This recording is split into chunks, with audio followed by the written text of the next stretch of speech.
اللي لسه ما اتجوز لو ما يموت لفوه في سرواله من غير حضن دافي لا خير تنفيه ولا في ماله. هذه يا ابوي حياة العزوبية يا ابوي. هذه وطلعت فوق الجبل ولقيت طبق وكا، ما نفسي اتجوز واذوق طعم الكيكة. خليني قصاد عبد الناصر. ايوه دادو، خلص شغلك ولا ايه؟ ايوه ظبطت لك الدنيا واكلت البهايم وجهزت لكم اكل لغايه بكره. طيب تمام يعني ظبطته كله؟ طيب الله يبارك فيك يا ولد. طيب خد ال 200 جنيه دي. هاي يوميتك دي النهارده.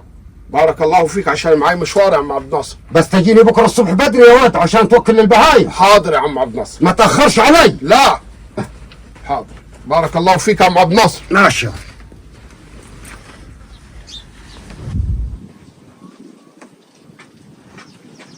عم عبد الناصر، هي فيها يا دوي؟ يا عمال هي فيه رايقه هات ولا ايه؟ شوف لي 10 جنيه اركب بها الميكروباص.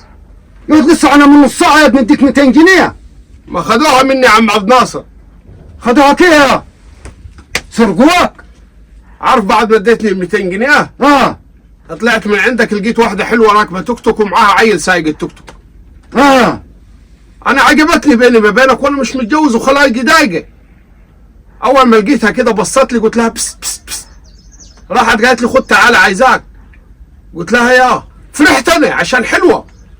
واحده كده خشبها جامد وزي العسل يا عم عبد الناصر. اي ما طول عمرك عبيط وغشيم.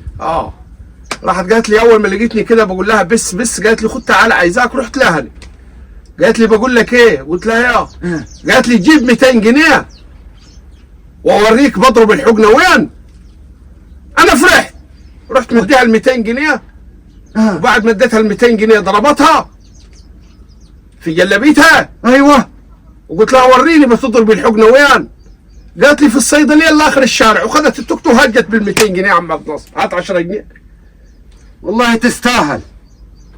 من حقها تعامل فيك كمش عبيط. يعني ايه؟ وتوكل على الله. روح توكل على الله قوم. يعني هاخد المشوار ده كله مشي؟ ده تستاهل انك تاخده مشي. روح. وال 200 جنيه؟ اخلف عليك ربنا. روح. ورتك ضربت الحقنه وين؟ روح.